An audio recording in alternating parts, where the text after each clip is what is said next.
విజయవాడలో సందడిగా ఖాదీ సంత జరుగుతుంది. ఈ నేపథ్యంలో ఖాదీ సంతను సందర్శించారు ఏపీ సీఎం చంద్రబాబు. అక్కడ ఏర్పాటు చేసిన స్టాళ్లను పరిశీలించారు ముఖ్యమంత్రి. అక్కడే ఉన్న రిజిస్టర్లో సంతకం చేశారు ఏపీ సీఎం చంద్రబాబు. జీఎస్టీ తగ్గింపులో ప్రజలు నిజమైన దసరా చేసుకుంటున్నారని అన్నారు ఏపీ సీఎం చంద్రబాబు.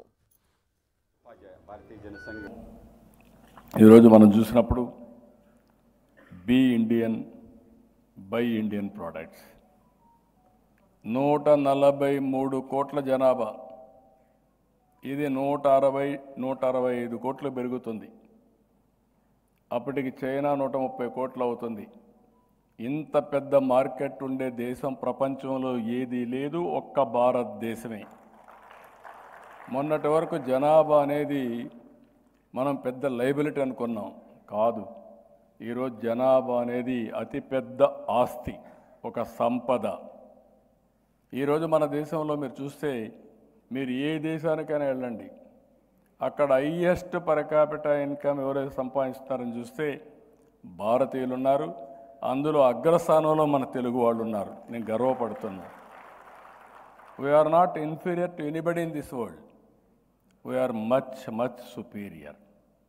ఇలాంటి అవకాశాలు ఉన్నప్పుడు మన ప్రోడక్ట్స్ మనం ఉపయోగించగలిగితే డిమాండ్ పెరుగుతుంది, సస్టైనబిలిటీ వస్తుంది, తద్వారా ప్రోడక్ట్ పర్ఫెక్షన్ వస్తుంది. మన ప్రోడక్ట్స్ని విదేశాలకు ఎగుమతి చేసే అవకాశాలు మెండుగా వస్తాయని చెప్పి కూడా నేను మీకు తెలియజేస్తున్నాం. నేను ఒకటే హామీ ఇస్తున్నాం, ఎన్డీఏ ప్రభుత్వం రాష్ట్రంలో చేనేత కళాకారుల్ని, కొండపల్లి ఏటి కొప్పాక బొమ్మల పరిశ్రమల్ని, ఇలాంటివన్నీ కూడా ఆదుకోవడానికి, ప్రతి ఒక్క కళల్ని ఆదుకోవడానికి అన్ని విధాల ప్రయత్నం చేస్తాం, అన్ని ప్రోత్సాహాలు ఇస్తాం, ముందుకు తీసుకుపోతామని చెప్పి కూడా నేను మీకు తెలియజేస్తున్నా. ఇవన్నీ చేసి ఇలాంటి ఇంకొక పక్కన మనం గుర్తుపెట్టుకోవాల్సిన అవసరం ఉంది. ఓసారి మనం ప్రమోట్ చేస్తే ఎంత ఫాస్ట్గా వెళ్ళిపోతుందంటే, నేను అరకు కాఫీ చూశాను. ఒకప్పుడు అరకు కాఫీ ఆ ప్రాంతానికే తెలిసేది కాదు. స్లోగా నేను నాంది ఫౌండేషన్ చెప్పి అరకు కాఫీని ప్రమోట్ చేయమన్నాం. ప్యారిస్లో షాప్ పెట్టారు. తర్వాత ప్రధానమంత్రి గారు వస్తే ఆయన తీసుకుపోయి ఆ స్టాల్లో కూర్చోబెట్టి కాఫీ ఇప్పించా. ప్రధానమంత్రి గారు మళ్ళీ మాట్లాడారు.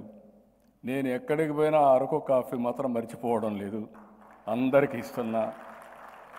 దీంతో ఒక గిరిజన ప్రాంతంలో పండించే అరకు కాఫీ ఈరోజు ప్రపంచంలో నెంబర్ 1 కాఫీగా తయారైందంటే దానికి కారణం ప్రోడక్ట్, చాలా మంచి ప్రోడక్ట్. ప్రమోషన్ కూడా అదే మరిగి చేయాల్సిన అవసరం ఉంది. అదేవిధంగా మనం చేశాం. అందుకే నేను మిమ్మల్ని కోరేది ఒకటే కోరుతున్నాం, ఏదైనా సరే మనం ఎప్పటికప్పుడు మాట్లాడమే కాకుండా ప్రమోట్ చేయగలిగితే ఒక స్ట్రాంగ్ బ్రాండ్ ప్రమోట్ అవుతుంది. ఇటీవల కాలంలో ఒకప్పుడు నేను ఒక స్లోగన్ ఇచ్చాను, ప్రతి ఒక్క ఇంటికి ఒక ఐటీ ప్రొఫెషనల్ ఉండాలని చెప్పాను. ఈరోజు మీరు చూస్తే ఆ ఒక్క చిన్న ప్రభుత్వ విధానం ఈరోజు ప్రపంచంలోనే హైయెస్ట్ పర్ క్యాపిటల్ ఇన్కమ్ సంపాదించే పరిస్థితికి వచ్చారు. ఒక నాలెడ్జ్ ఎకానమీ గురించి మాట్లాడాం. ఈరోజు హైదరాబాద్ దానికి ఒక నమూనాగా తయారయ్యే పరిస్థితి వచ్చింది. ఈరోజు నేను మాట్లాడేది ప్రధానమంత్రి గారి స్ఫూర్తితో 1 ఫ్యామిలీ 1 ఆంటర్ప్రెన్యూర్. ఈ 25-30 సంవత్సరాల్లో ప్రధానమంత్రి గారు ఒక నిర్ణయం చేసినప్పుడు చూస్తే జీఎస్టీ రిఫార్మ్. ఒకప్పుడు 6-7 స్లాబ్లు ఉండేటివి, చాలా కాంప్లికేటెడ్ ఉండేది. ఈరోజు అన్నీ తీసేసి సరళీకృతం చేసి 2 స్లాబులు తీసుకొచ్చారు, 5, 18.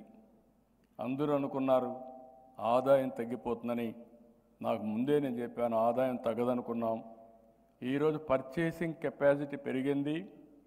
ఈరోజు దసరా నుంచి దీపావళి కాకుండా అన్ని పండుగలు బ్రహ్మాండంగా చేసుకునే పరిస్థితికి వచ్చిందంటే ఇది నిజమైన రిఫార్మ్. రిఫార్మ్ అనేది డబ్బులుండే వాళ్ళ కోసమే కాదు, ప్రతి ఒక్కరికి మెరుగైన జీవన ప్రమాణాలు రావాలి. ఎలక్ట్రానిక్ వస్తువుల దగ్గర నుంచి నిత్యావసర వస్తువులు కానీ ఇంకా కామన్ మ్యాన్కు కానీ మిడిల్ క్లాస్ వాడేటన్నీ కూడా ధరలు తగ్గితే దానివల్ల ఎకానమీ అభివృద్ధి అవుతుంది. అలాంటి నిర్ణయం చేశారు. ఇలాంటి సమయంలో అవి కూడా మాట్లాడుకుంటూ ఎక్కడికక్కడ ఒక మంచి ఉద్దేశంతో పెట్టిన ఈ రిఫార్మ్స్ అన్నీ కామన్ మ్యాన్కి చేరవేయడంలో మనందరం కూడా ముందుకు పోవాల్సిందిగా మిమ్మల్ని అందరినీ కోరుకుంటూ ఇలాంటి అవేర్నెస్ ఇంకా పెట్టుకోవాల్సిన అవసరం ఉంది. ఒకటే మీరు గుర్తుపెట్టుకోవాలి, ఈరోజు విజయదశమి. మనసులో సంకల్పం చేస్తే ఆ సంకల్పం ఆటోమేటిక్గా సాధించే అవకాశం వస్తుందని చెప్పి నేను మీకు తెలియజేసుకుంటూ ఇంత మంచి రోజున ఇంత మంచి ప్రోగ్రాం పెట్టినట్టు మాధవ్ గారిని మరొక్కసారి మనస్ఫూర్తిగా అభినందిస్తూ ధన్యవాదాలు.